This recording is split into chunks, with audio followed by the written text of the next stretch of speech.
You're listening to the B&H Photography Podcast.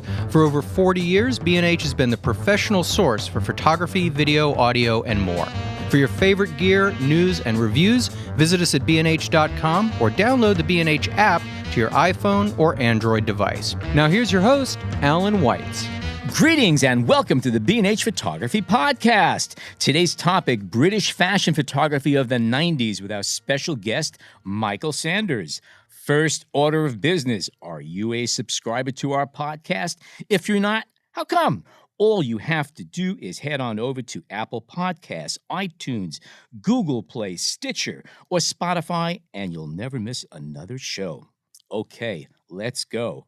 Michael Sanders, welcome to our studio. Allan, so lovely to be here. Thank you for having me in the mecca of all things camera gear, and it's a sacred space. Thank you. Okay, that's been a great show. Thank you all for tuning in today. Okay, for those of you who are not familiar with Michael's work, if you follow Italian Elle magazine, you are very familiar with his work. He's a regular contributor.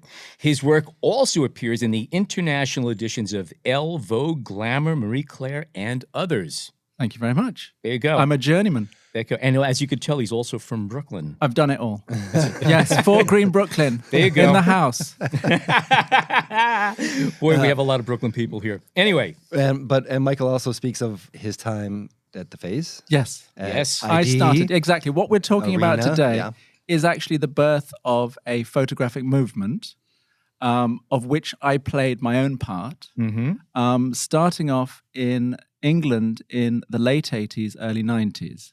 Now, there had been a previous decade of the Style Bibles. Now, the Style Bibles were magazines that were set up due to the new modern technology of desktop publishing, which allowed young people out of university or of the creative inclinations to start their own magazines as an alternative to the established fashion stranglehold of Vogue, Elle, Harper's Bazaar, etc. So it was a new generation with new things to say about style and beauty, etc. And they could do it for themselves. Now, that's kind of interesting because today, publishing one's own books is very, very easy. In a way, that was sort of like the birth of what we're now seeing book-wise. But I remember that all of a sudden these magazines started popping up all over the place that were not mainstream. All you needed was a little office or even your bedroom with a computer and all of those early applications that allowed people to design magazines on their computer. Magazines turned into zines. That's right. Yeah, that's and actually, right. a number of these first magazines did start out as zines. ID magazine, which was probably one of the most famous, was started by an ex-creative director of British Vogue, funnily enough, Terry Jones. And he had been at Vogue for, I think, 10 or 15 years prior to that. So strangely and ironically, it was someone who was in the bosom of the establishment who decided to be a bit of a rebel, as a lot of English punks, the punk movement, well, the Brits generally have this edgy attitude to the establishment, if I may say. And so Terry probably wanted to reinstate his own street credibility and show and report what was actually going on in the streets, as opposed to in the hallowed halls of Vogue House in Hanover Square. So he started ID magazine as a zine. And the first pictures were really, as zines tend to be, very basic, straight-up portraits of kids looking cool on the streets. And to document this street and youth culture that was going on in England, that had always been going on in England, in a new way. And that was really a seminal magazine, ID. It's still going today.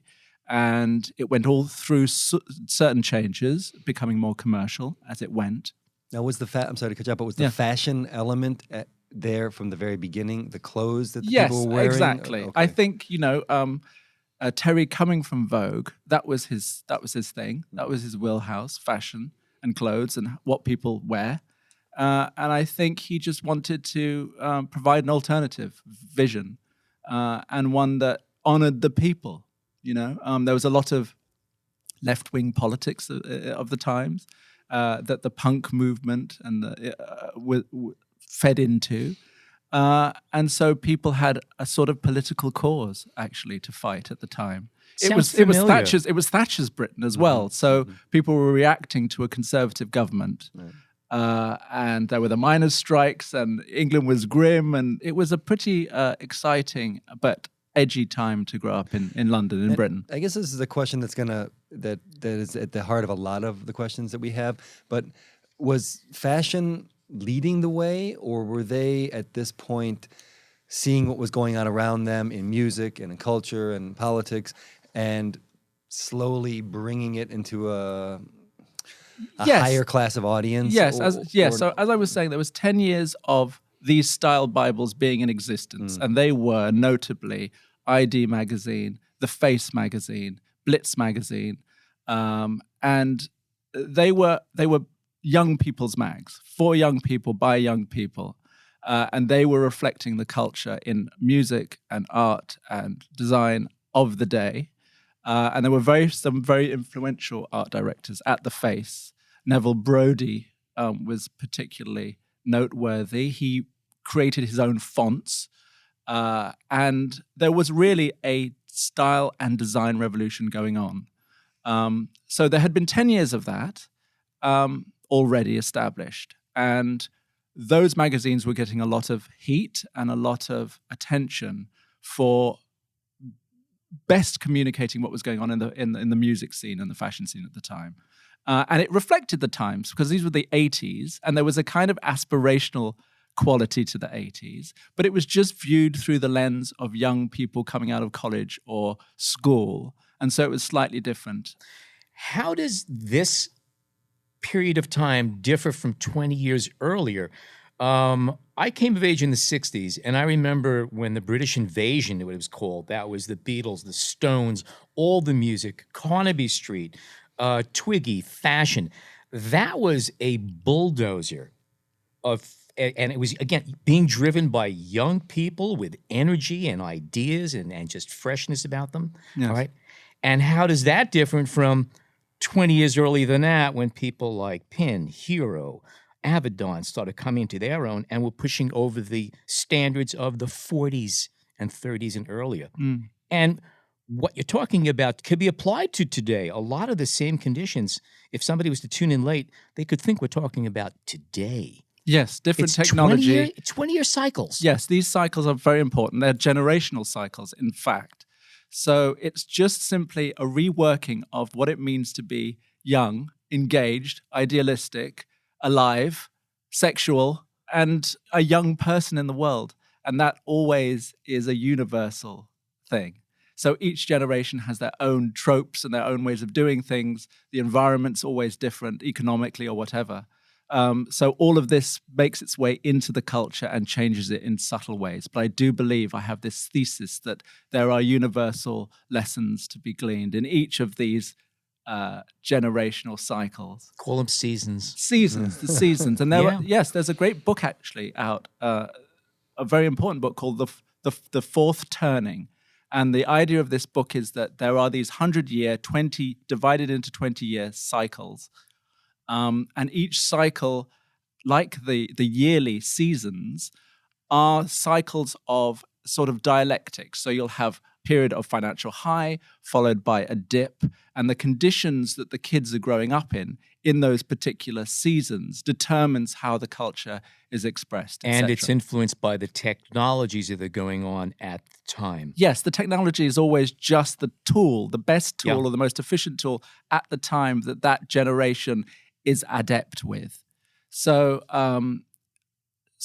going back to the Style Bible evolution, the first magazines were sort of aspirational as they were coming up in the 80s, which saw booms. There was this idea of the yuppie, the young urban professional, who bought into a sort of rampant consumerist view of the world, that it was hedonistic, that people should enjoy their lives and spend lots of money on luxury goods.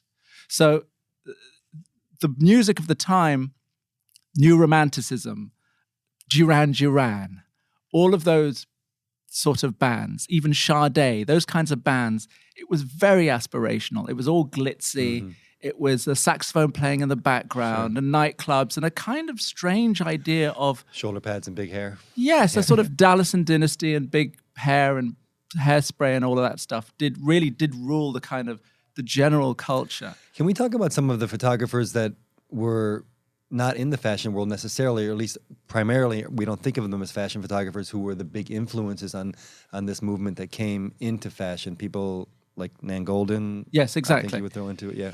Well, yes. Okay, so 10 Years of Style Bibles, and what happened at a certain point at the late 80s, early 90s, is that there was a new generation of Gen X kids, and they didn't really feel represented by what was going on.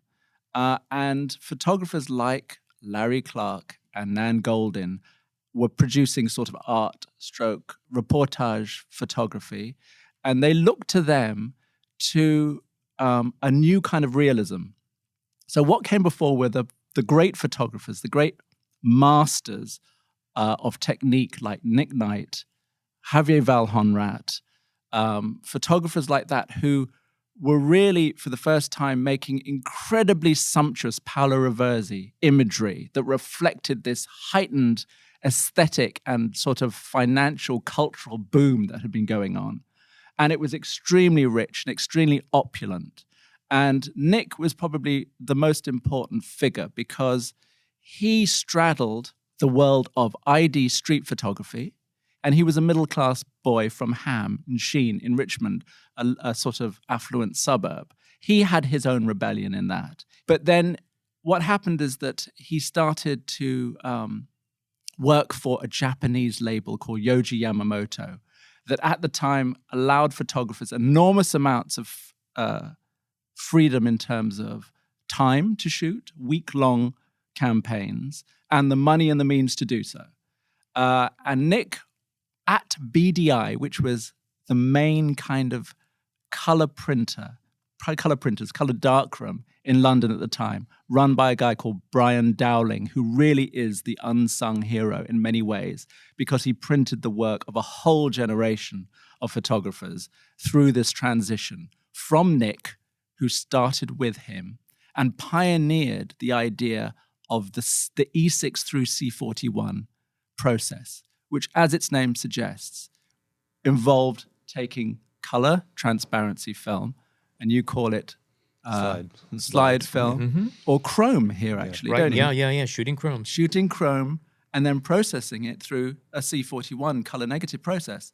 In the process, you get a negative that is very heightened in terms of the color saturation. There's an increased grain. I think you had to overexpose the film. I believe so, Three stops, I believe. Yeah, there was some, yeah. Yeah, and it gave you the ability to print and all of the control that does in favor of chrome, which is a fixed medium. Once you've exposed it, that's it. All medium format, I'm assuming you're talking... This was on medium format cameras, yes. I told you he'd have nothing to say. Yeah. We had to pull it out of him. I know.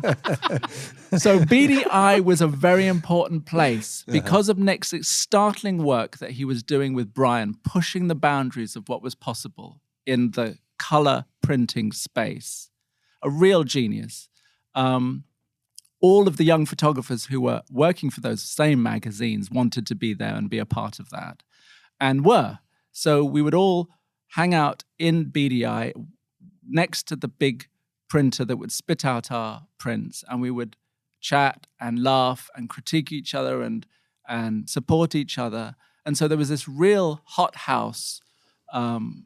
Where in London was it? This was in Old Street, which became the very trendy East London of the 2000s and noughties. But at the time, it was just a grim East London sort of commercial district with warehouses. It was very cheap. It was next to Hackney, which was a bit seedy and, if not to say dangerous. And so there were cheap rents there. And so a lot of the photographic studios were there because there was space, and it was a lot of space for the money. So Nick Knight was this figure because of his demeanor, his bearing, his authority, I think he wanted to be a doctor at some point. And he's quite tall, looming, with these kinds of big eyes staring at you. And somehow his house in Ham, this modernist house in a kind of suburban environment, it stood out, was a place that photographers would go and knock on the door to. And I did myself, through the good fortune of location, because this is southwest London. I was staying on my mother's couch in Richmond, and Nick was literally down the street in Petersham down the road. But that's not how actually it happened. What happened was that I was, as a young photographer, and we need to talk about the obsession that is photography, how that happens and what it does to a young person. But it's like addiction. it is a kind of strange addiction. It is. And the hunger to, in my own case, to take in images, to inhale images, and to be interested in the whole history of photography that comes out of that, meant that with meager means, you would go to magazine stores. And there's a store called W.H. Smith's, which is known to all English people, which is a sort of chain news store. And I was standing, as was my wont, in W.H. Smith's, looking at the magazines. So you just stand there for hours looking at everything that was going on around you, not having to pay for it. And W.H. Smith's was such a big store that you wouldn't get hassled if you were there all day doing so. So I, strangely, ironically enough, happened to come across a copy of Italian Elle, which all these years later is the outlet that I myself am in every month. But back then, there was this crossover between the style Bibles that were getting so much attention and the commercial fashion magazines. And the commercial fashion magazines were employing these talented creative directors and their stable of young photographers to do work for them.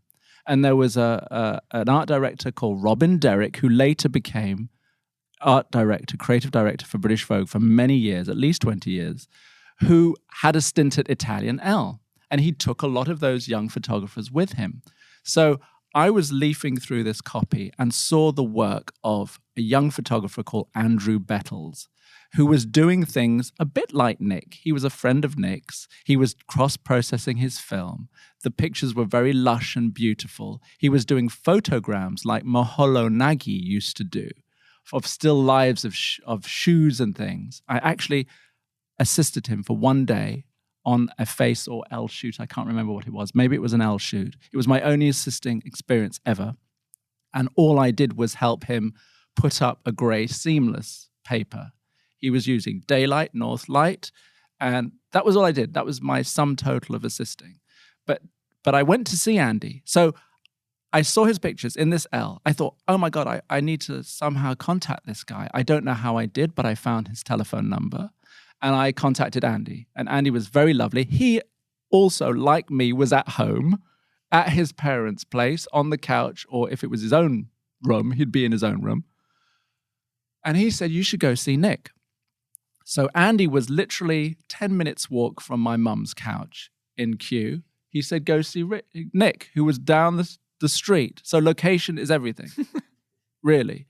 I went to see Nick, knocked on the door, and Nick showed me, he had this big customized aluminium flight case that contained these Yohji Yamamoto large format catalogs.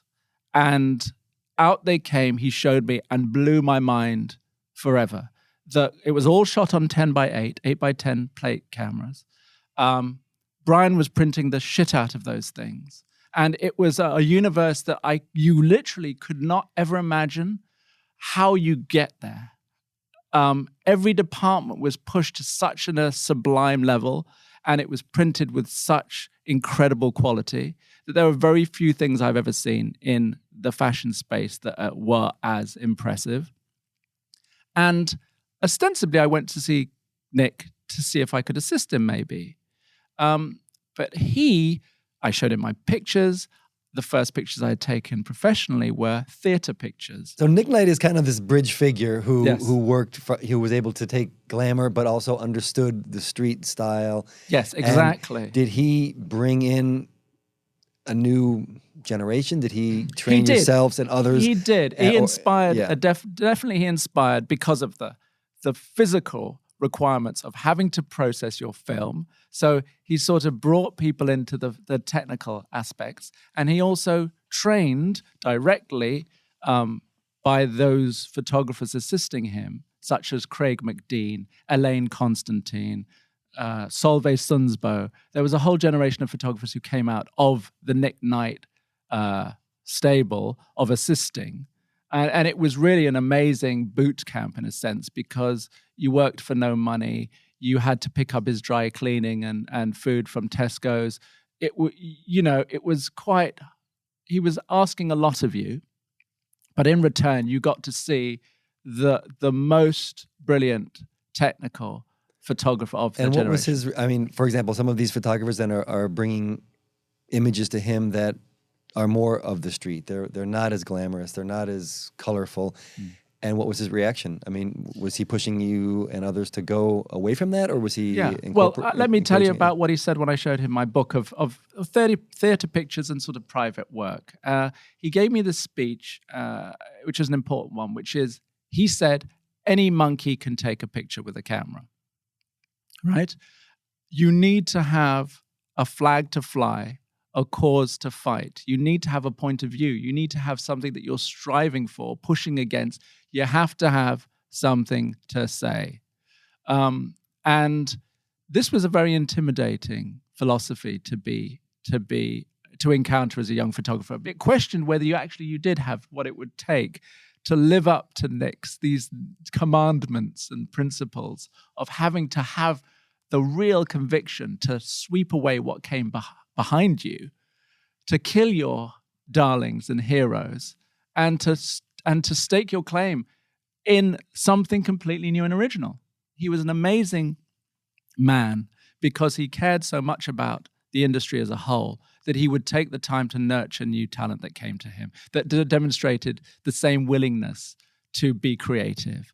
So he would introduce you to his art director. I got to meet this great creative director of the Yohji Yamamoto catalogs, Mark Ascoli, with a view to working with him. So his generosity in bringing in new blood, which most photographers see as a kind of threat to their own, little space that they've created. But Nick was really the opposite. And I think there's a great lesson in how just the act of giving so much and being generous gives back so much more. Who are some of the other names that that he was bringing along? Well, at the time there were photographers like Jürgen Teller.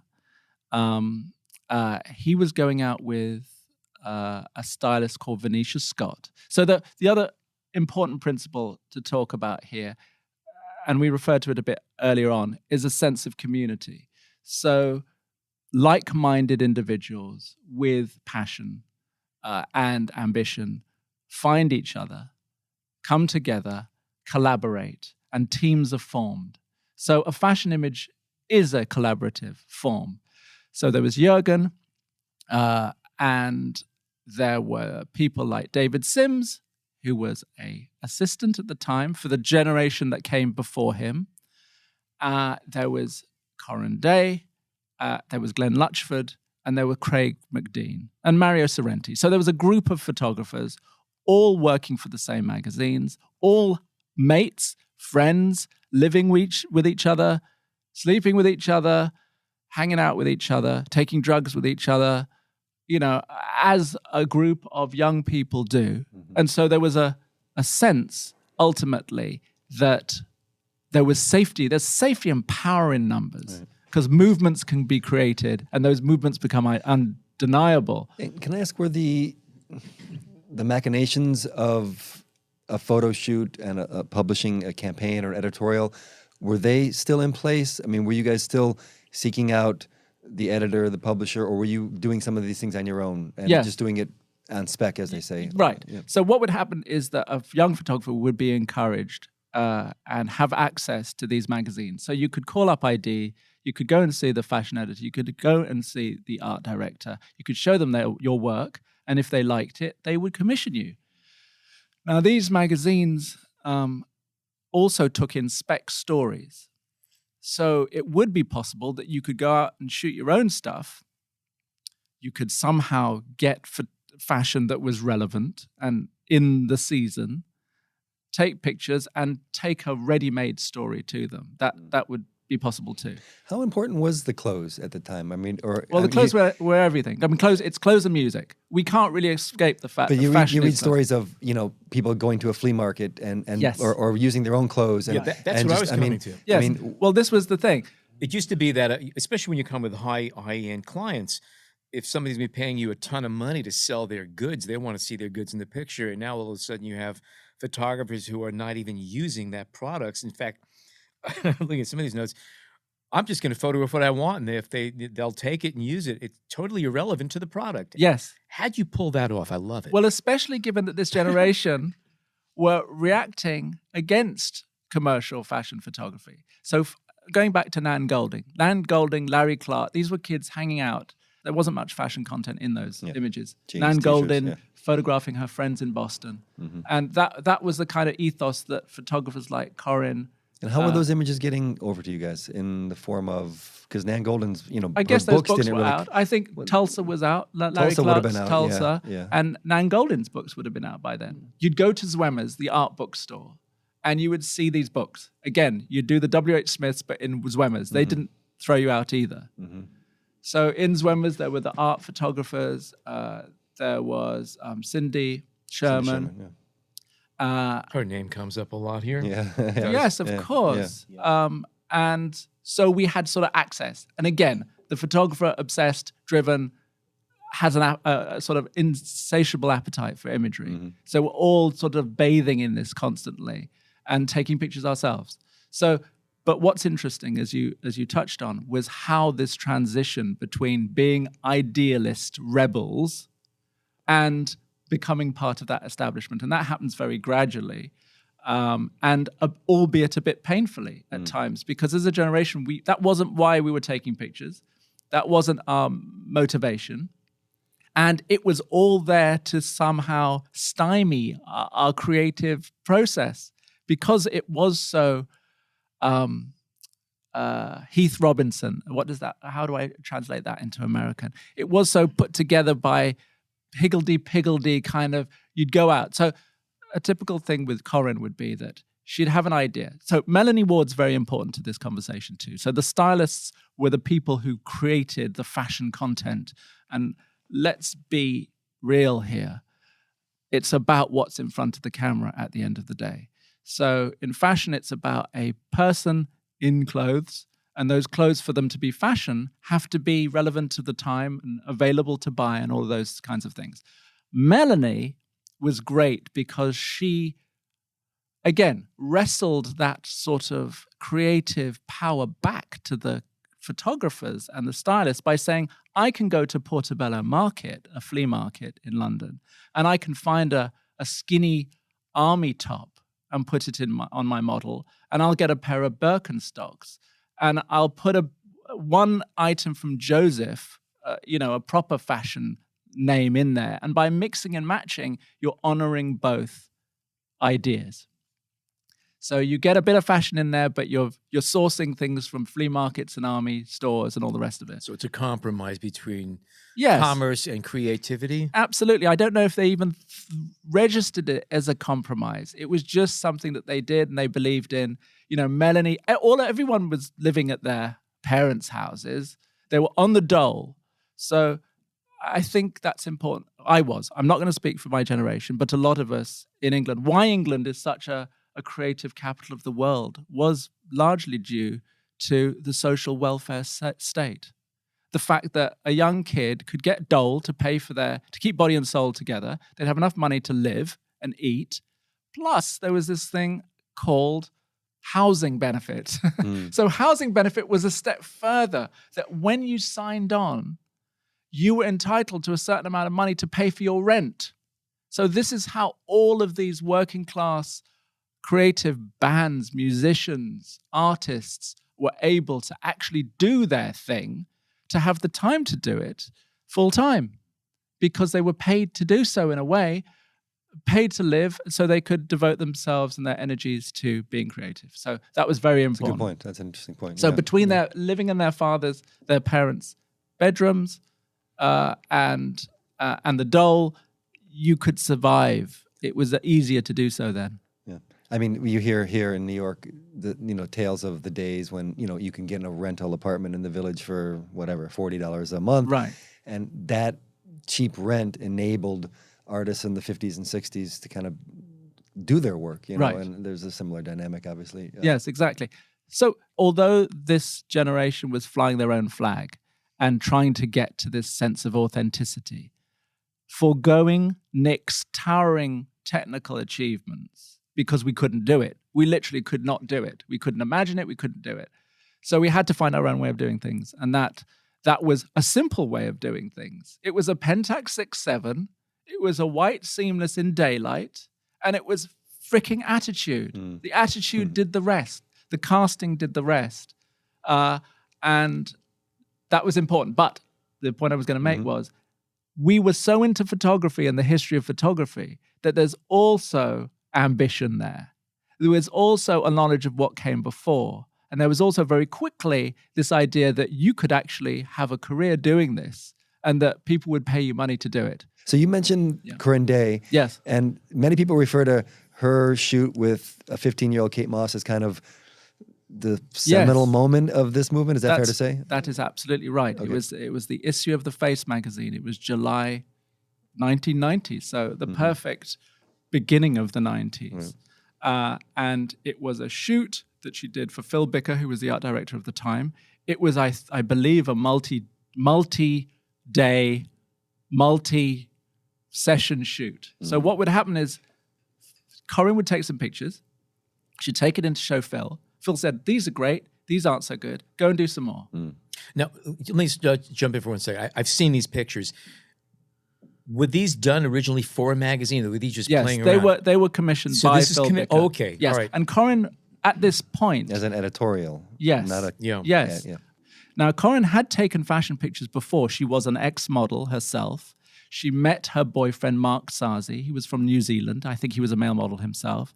And she started, with a bit of his help, to take pictures of other models that led to some kind of fashion photography work. And she took these pictures to Phil Bicker. He liked them, commissioned her. She met up with Melanie, who I told you about, Melanie Ward, who would get stuff from flea markets, had enormous amounts of clothes under her bed at her mum's house. And together they created this editorial in Canberra Sands, by the seaside in Britain. And they were totally revolutionary. They were shot with a Nikon F4 camera with Kodak Tri-X film, very straightforwardly printed. And what was so startling about them was Kate. Kate was wearing a pair of Birkenstocks. Kate was 15 and one of her very first shoots. It wasn't her first cover for the Face. She had done something before with Jamie Morgan. But Kate was so young, was so unlike any beauty that had come before. We have to point out that it was the tail end of the age of the supermodel. The Amazonian goddesses, Christy Turlington, Cindy Crawford, Tatiana Petiz, the Linda Evangelista, Naomi Campbell. These women were beyond normal. They were undeniably gorgeous, and people don't look like that. Those sculptural, idealized Yes, forms. Kate Moss is not. She's different. She's a whole different cut. She was shorter. She was totally unconventional in the way she looked. Her teeth were a bit funny. She had bow legs. She was goofy. She was awkward, but in a very authentic way. And these court moments that Corinne captured For those of you who are not familiar with Corin Day, let me read two short paragraphs, okay? Corin Day was born in Ayling, a town in West London. She said that her mother had run a brothel and her father had robbed banks. They divorced when she was 5. Her grandmother raised her. As a girl, she said she liked to spend hours in the photo booth at Woolworth's with her friends. She left school at 16, worked briefly as a trainee in a bank, then flew around the world as an airline courier. A photographer she met on a plane suggested she take up modeling. She did, for Guess Jeans.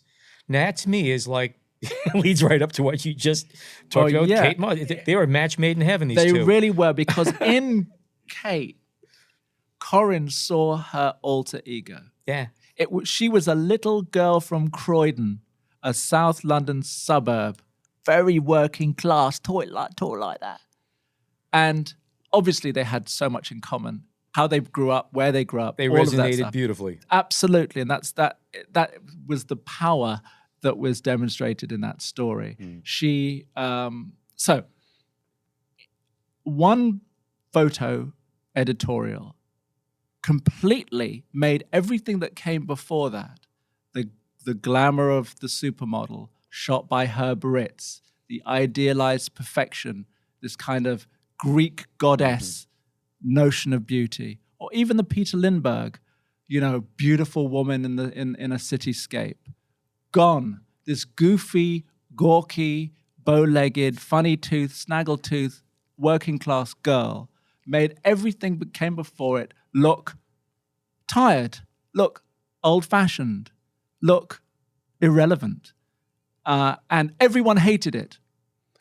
And was it, when it hit the newsstands, as they say, was it immediately recognized? It was immediately derided by the fashion establishment. It was seen as ugly. It was seen as amateur. It was seen as just not fashion. So there was a little story of how shoots got done in those days with Corin and Phil Bicker, the art director. She took some pictures into the office, and Phil didn't like them, or liked some and not the others. So there was an argument about imagery, about the editing, essentially. But everyone was so passionate. It became life or death, live or die. And Corin actually threatened, and did so. She went into the toilet and was going to flush the negatives down the toilet if Phil didn't acquiesce to her choice. So these were times where people cared that much. And so there was an very awkward transition for Corin, because July 90 was the third Summer of Love that we were talking about, that editorial in the Face. 3 years later, due to the revolution that happened in those intervening years with this generation of photographers coming out of England, taken up by the Harper's Bazaars of the world, Corin got to do a shoot for British Vogue. So this is the bastion. And I would say the bookend to Third Summer of Love was this shoot and cover of British Vogue. It's making it. You become the establishment at that point. You're undeniable. You're the talent of the time. And it was called Underexposed. And it was a lingerie story. It was knickers, bras, and little skimpy tops. But it was in a bedsit. It was probably shot in Corin's flat. The carpet was manky, as we say in England. It was a dodgy carpet. It looked like a student squat. And this was in English Vogue. And there was one picture, very famous picture, of some fairy lights, some Christmas lights that were just gaffer taped around her onto the wall. Mm-hmm. And she's standing there in her knickers and pants, mm-hmm. looking like a student, not looking like Kate a Moss model. again. And it's Kate Moss again. And that precipitated, the ructions were so great culturally that it precipitated in the national press this discussion of anorexia nervosa mm-hmm. and drug use, mm-hmm. because she was very skinny.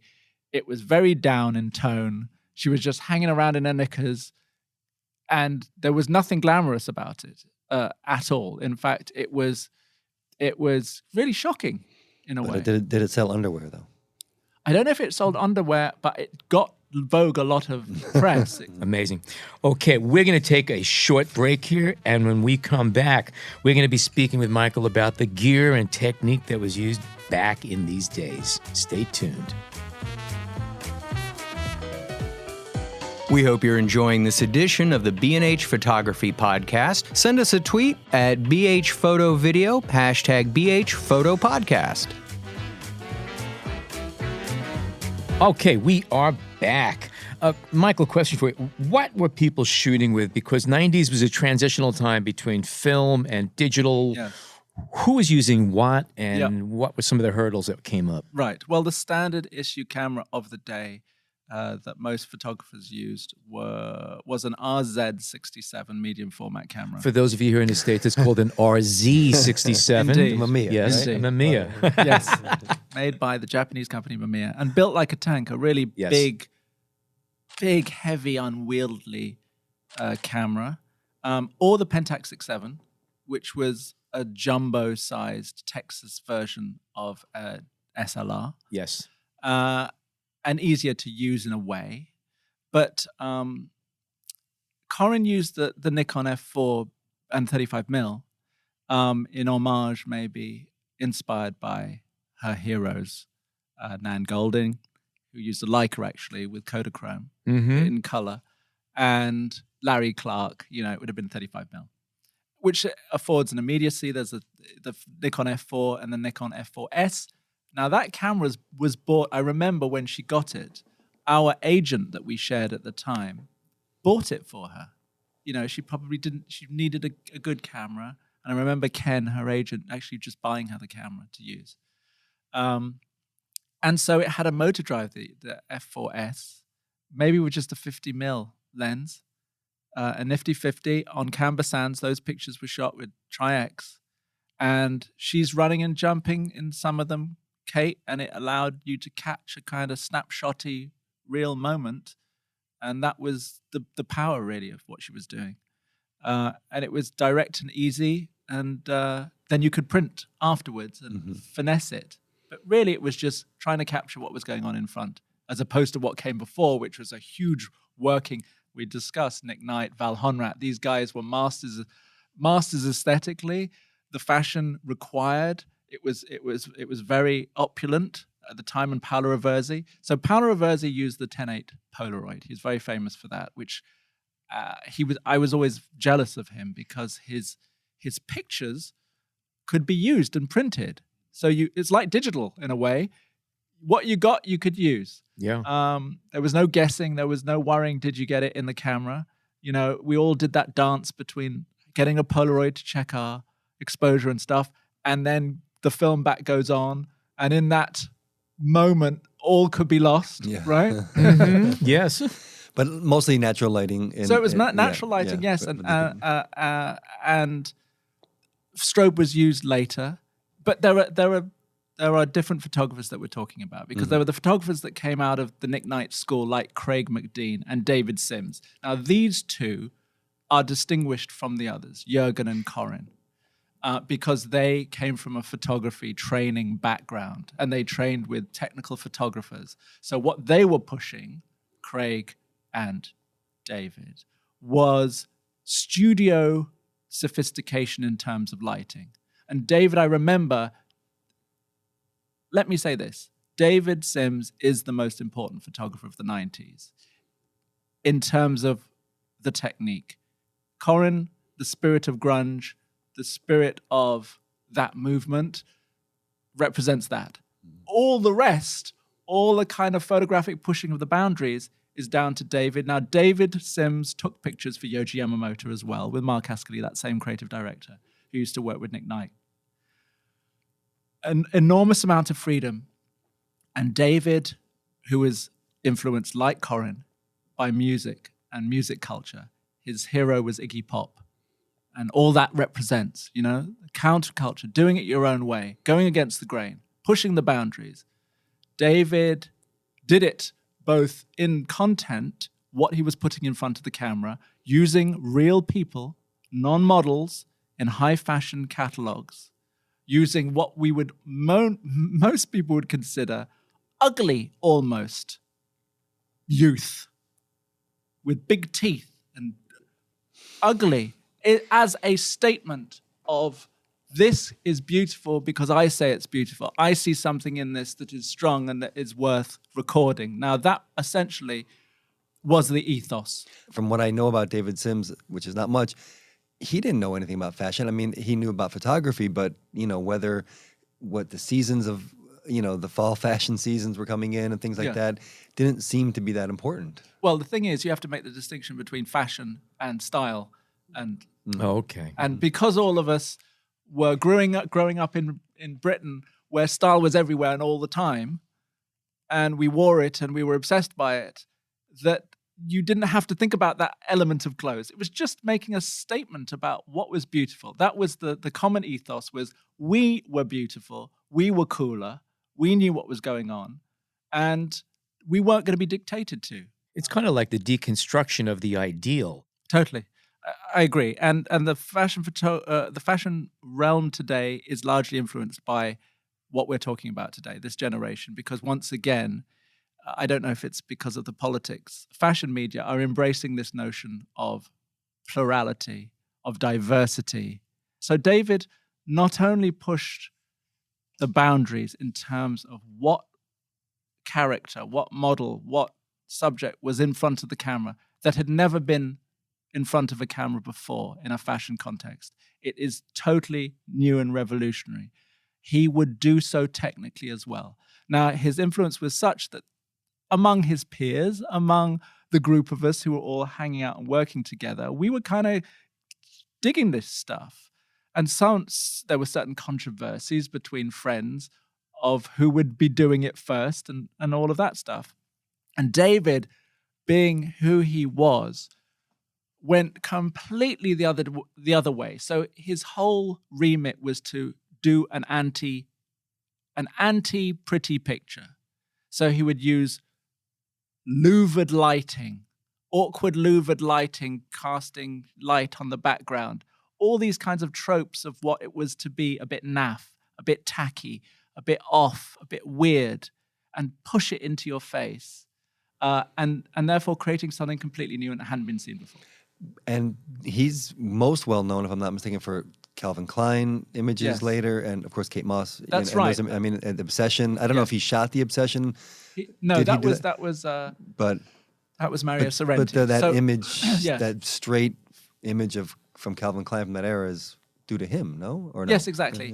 What happened was that this group of photographers changed fashion overnight, forever. And the power of that was such that it couldn't be denied. Now, there were very powerful creative directors of the day, namely Fabienne Baron, who was the creative director of Harper's Bazaar, the great bastion of American fashion, the home of Avedon and all those guys back in the days, in the 50s and 60s.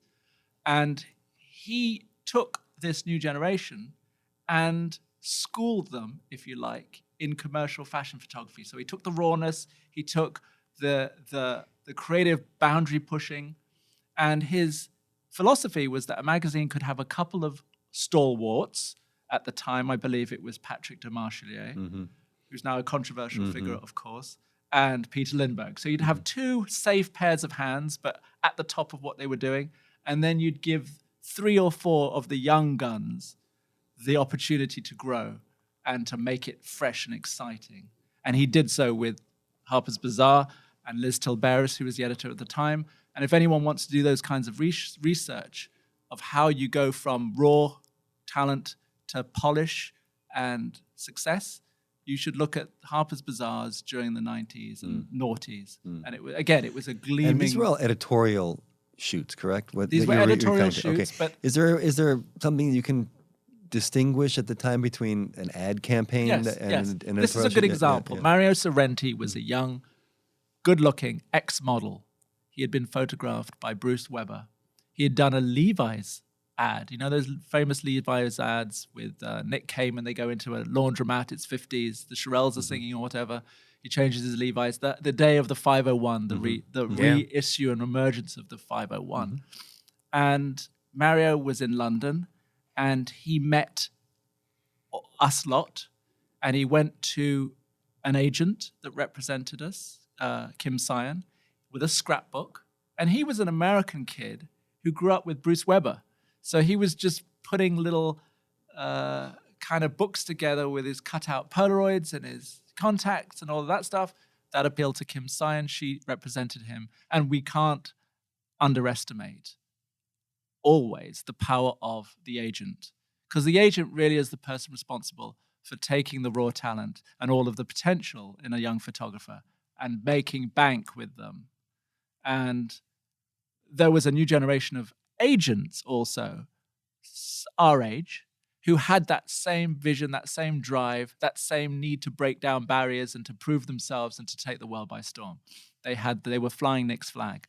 So Mario came to London, met Corinne, Kate, David, Glenn, Lutchford, famous for his Prada ads a bit later on. And they hung out together and they were friends. And Kate and he got together. They became a couple, boyfriend and girlfriend. They were a beautiful couple. He shot her for the face. And those pictures drew the attention of Calvin Klein. And he saw in this young couple, this beautiful young couple, and this completely fresh, cutting-edge looking couple, the ability to sell dreams. And so he commissioned Mario, who was 22 or something. Kate must have been about 17, 18. And sent them off to Antigua or some tropical island with a Bolex and a Pentax 6.7 and just allowed them to make a home movie that became the Obsession ads. So again, an amazing example of when it's right and undeniable, when it's that strong, commerce comes knocking in force. And so that Obsession ad, where she's sort of, these little vignettes of her being kind of sultry and mysterious with not much clothes on. They were fighting the whole time in reality.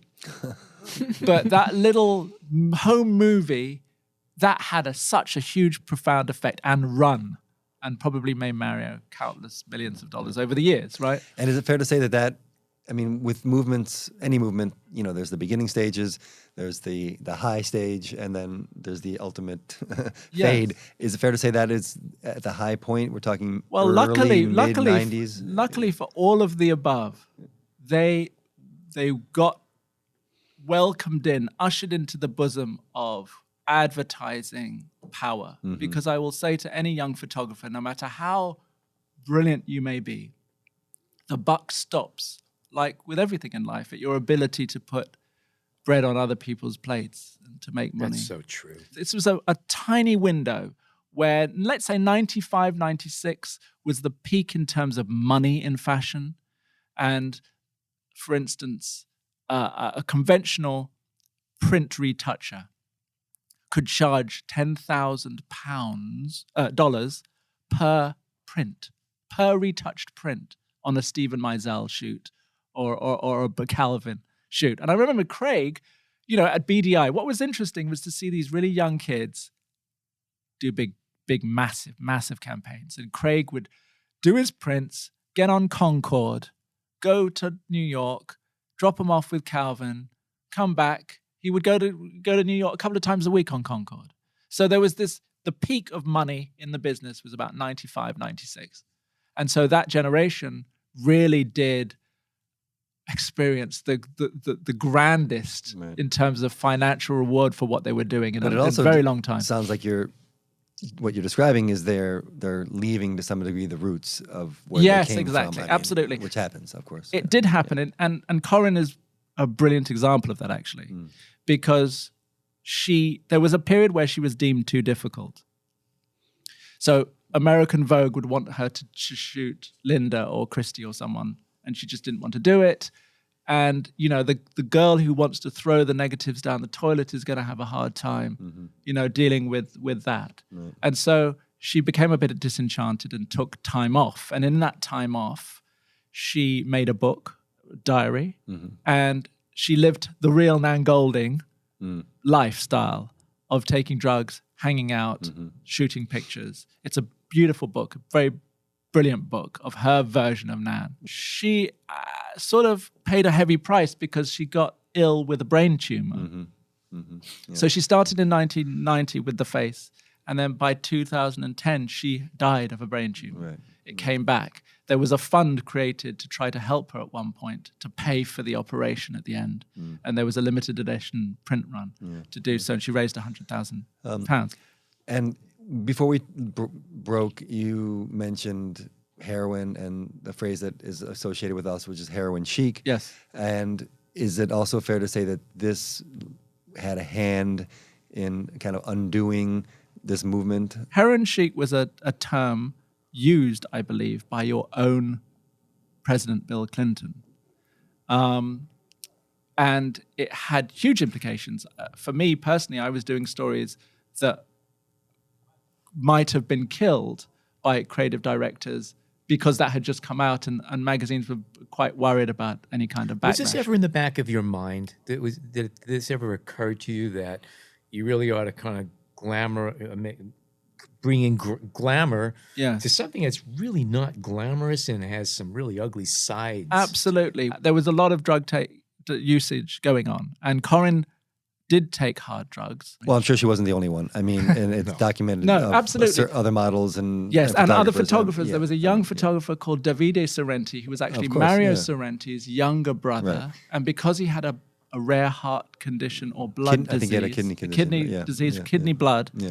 that taking a certain substance, I think, precipitated his untimely death. Yeah. And so this was in the culture. There were models on Smack. And so there was this backlash. Right, and this is going on in music at the same time, obviously. Yes, I suppose the defining Yeah. band was Nirvana, fronted by Kurt Cobain, and we all know that heroin played a large part in his later life and days. So it was going on. It was part of the zeitgeist and a Gen X angst. Which actually, I had a question that I was going to wait till the end, but I'll get to it here now. This is going on in England. What's going on in America at the time? I mean, what's the comparable photo and fashion scene?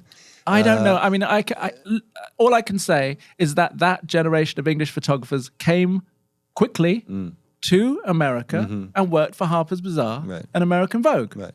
So I think there's a lot of pond hopping going on here back and forth. absolutely. And Mario was an American photographer who went to England and became a part of that scene. Okay. So there's always been that shoulder to shoulder between our two countries, as they say. Yeah. Well, you mentioned, we talked about 1990 and Corinne Day and Kate Moss. Well, 1999, there's a quote with Giselle Budkin, who comes in around that era and say, okay, well, now we're back to the age of beauty, and this whole, so it almost bookends Happiness the runs in decade a circular perfectly, motion. right? Yeah. I mean, Brilliantly stated, John. So by Yep. the end of the 90s, thanks to heroin chic, thanks to times changing, thanks to people getting older, we're seeing this movement fade out. Is that And true? most notably, yes, absolutely correct, but also most notably because of the new technology of digital and the ability to retouch ad infinitum. So again, going back to Corinne, I was telling this story that she had her disillusionment period where she didn't do much commercial work, but she came back at some point. And in so doing, she completely changed her way of doing things. There was retouching, and her stuff went from being very edgy to a bit commercial for English Vogue. And she would do lovely pictures of girls in pretty dresses all of a sudden that were a bit over-retouched.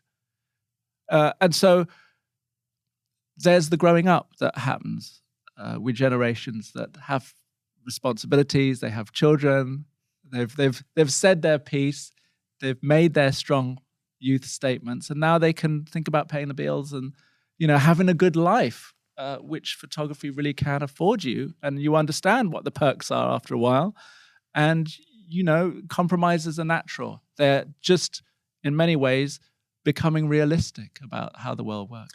Let me question for you. We're talking about all of these cycles and how things come and go. How does all this relate to photographers today, people listening to the show, young photographers who really want to get into fashion? It is such a different world right now. You were mentioning earlier that you can go and speak to the art directors, the designers.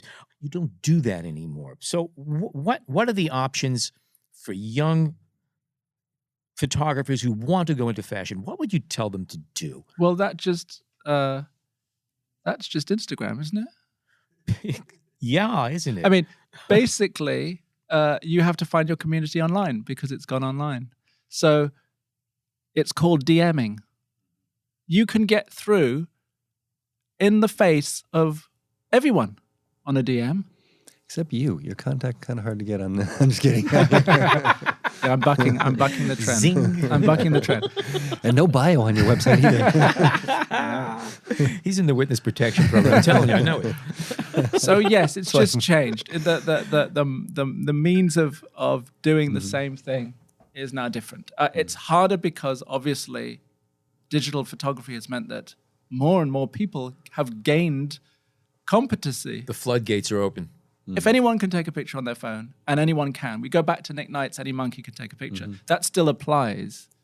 More so. It takes a lot to stand out from the sheer volume of Twitter feed and Instagram and all of these billions of images being taken every moment.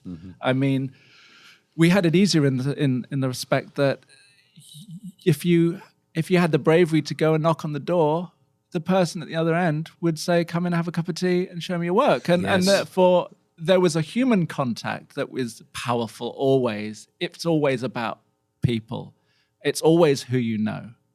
You can't escape that. So in terms of the general principles of starting in a career is know yourself, know who you are, know what you want to say, or at least have an idea of what motivates you to say something. Know how to edit your work. Well, yes. That's big. You can't leave that out. On You cannot Instagram, leave it's very, that out. very big. Yes. But basically having something to say, I think that editing follows that because then you've got something to guide yourself. That is extremely true. But it can work. And there is a photographer who's doing very, very well at the moment. His name's Ethan James Green.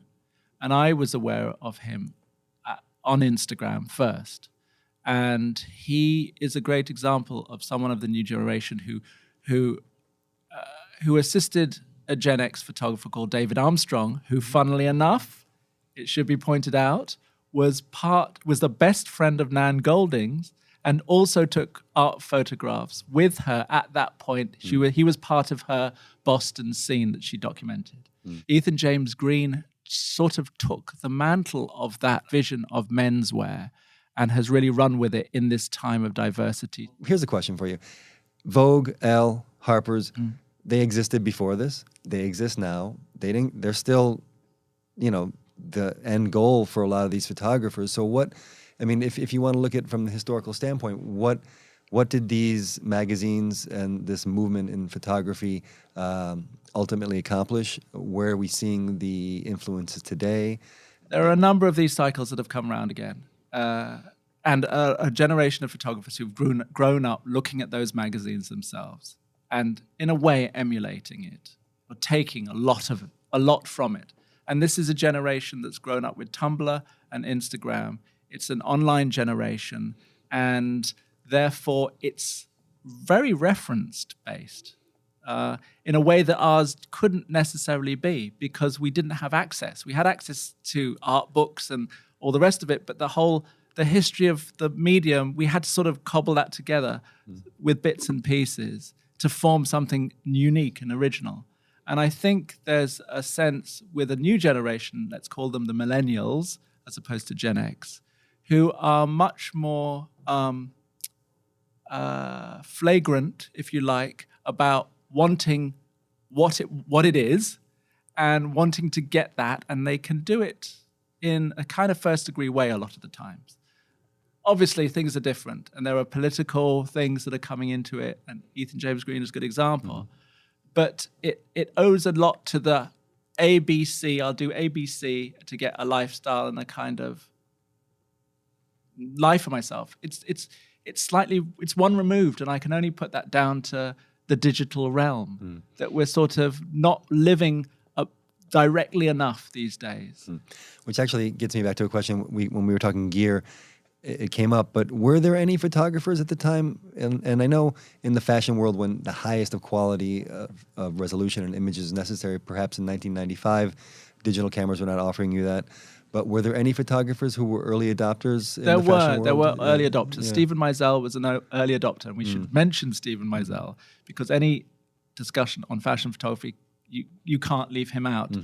Stephen Meisel is probably the greatest fashion photographer of all times who has lived and will ever live. He's a local boy. He's from he's in Manhattan. But you wouldn't put him in that category. Well, yes, I would, you? because I would put him in the category that he did an editorial with clothes by Perry Ellis. He did a grunge story for American Vogue with Naomi Campbell and Kristen McMenamy, and he basically was the one from the top filtering what was coming out of London in his own inimitable high fashion way. But he did it.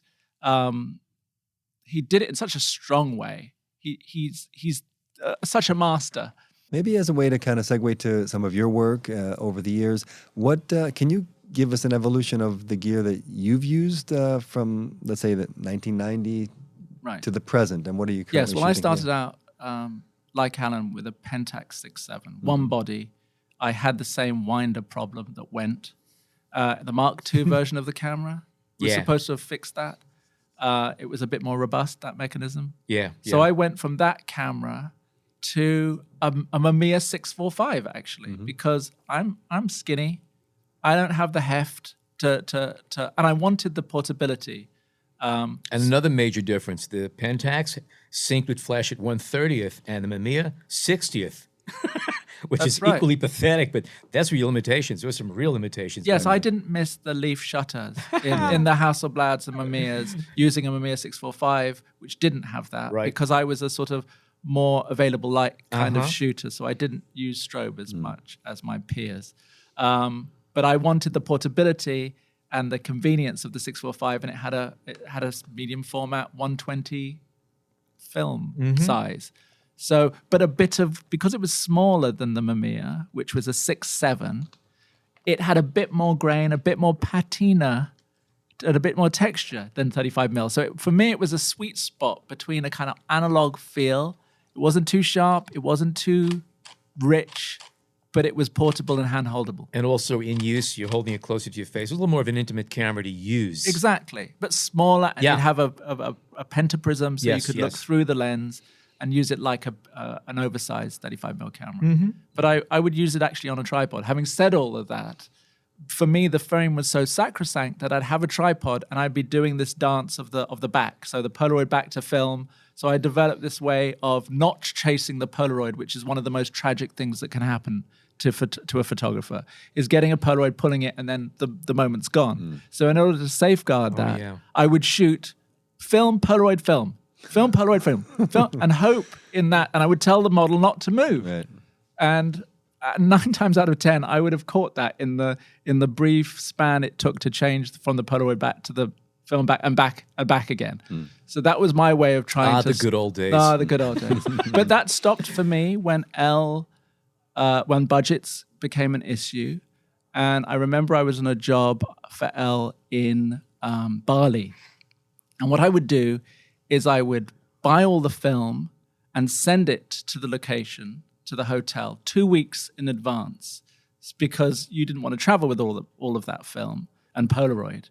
And I remember there was a story. My assistant came with his Canon 1DX, right, which was one of the first 12 megapixel professional cameras, full frame cameras from Canon, great camera. And he brought that because he was going to take pictures of the hotel and stuff, because you've got to sell the hotel, so they need pictures for that.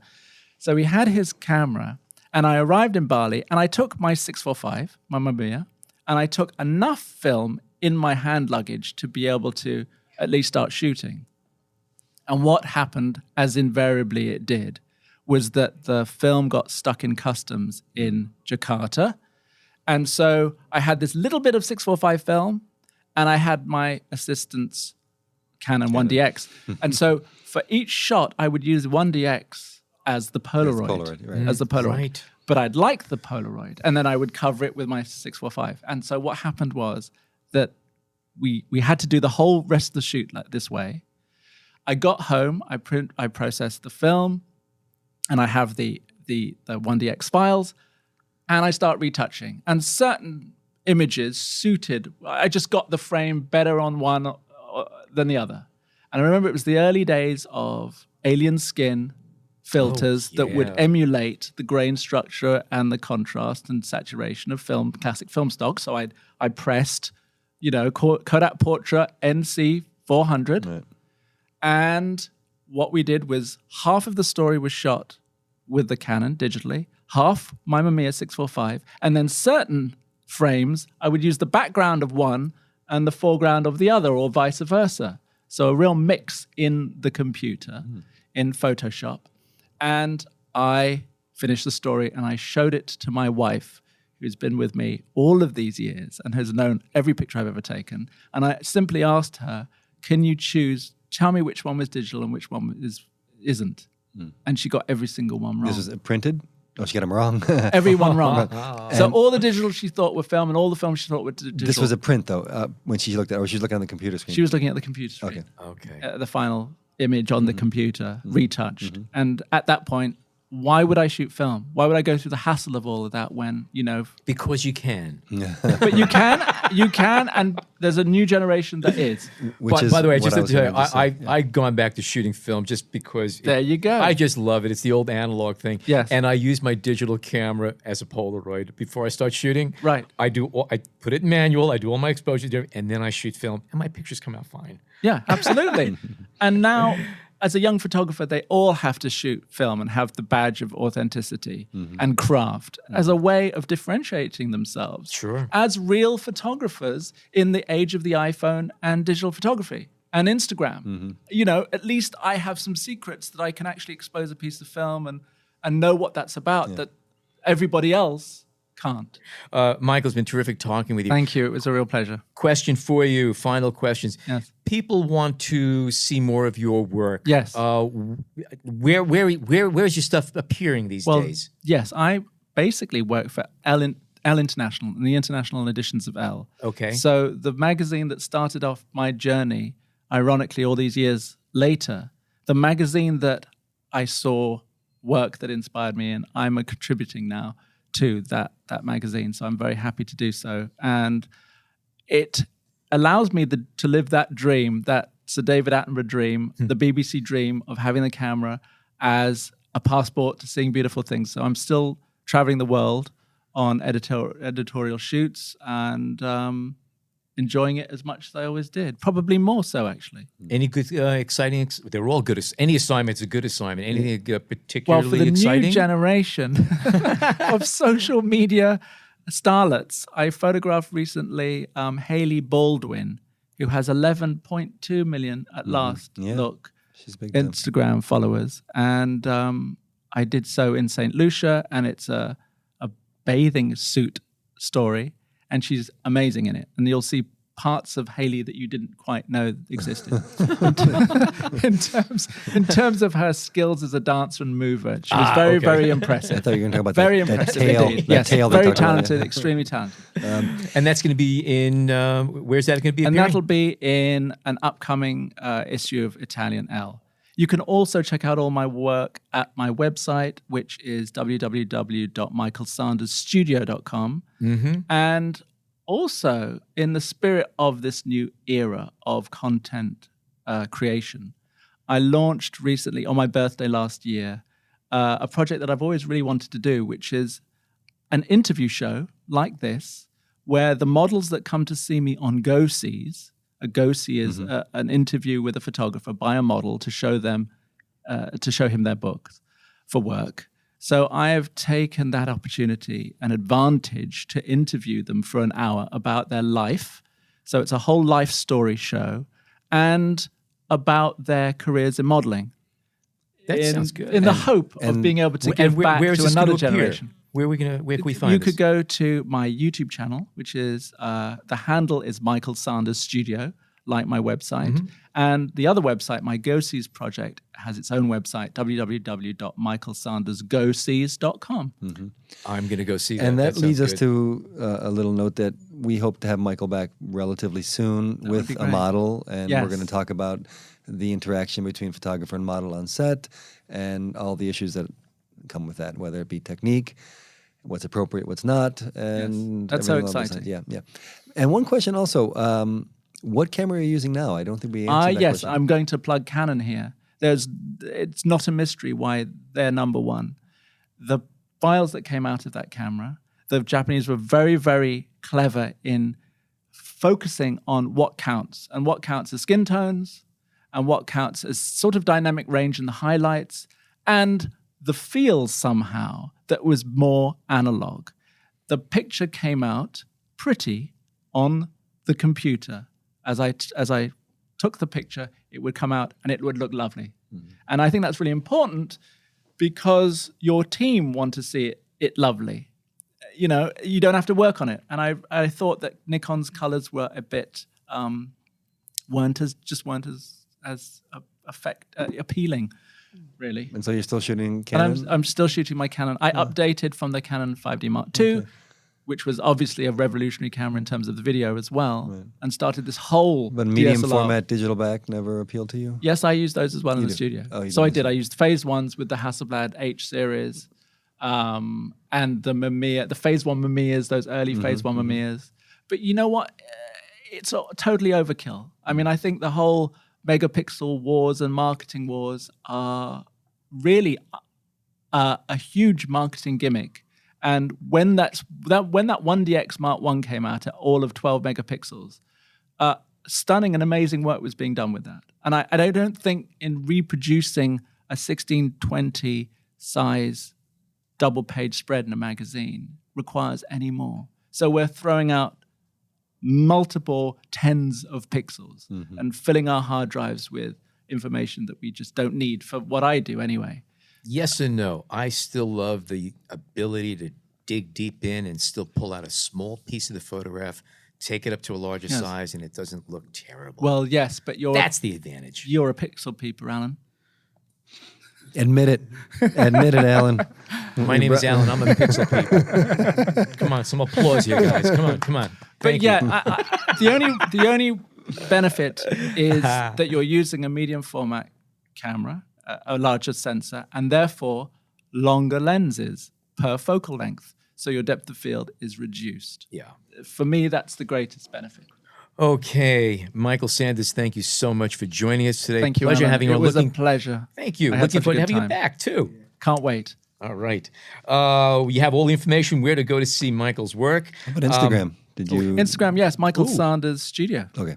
There you go. Now you got the whole picture. That's fantastic. I'm going to be visiting it myself later on. Right. All right. Another show, a nice fulfilling show, I might add. As always, thank you to our listeners. If you're not a subscriber, I'm not going to tell you what you have to do. You know where to go to subscribe, and you can get this show and over 100 other shows that we have online. On behalf of Jason Tables, John Harris, and myself, as always, thank you so much for tuning in today.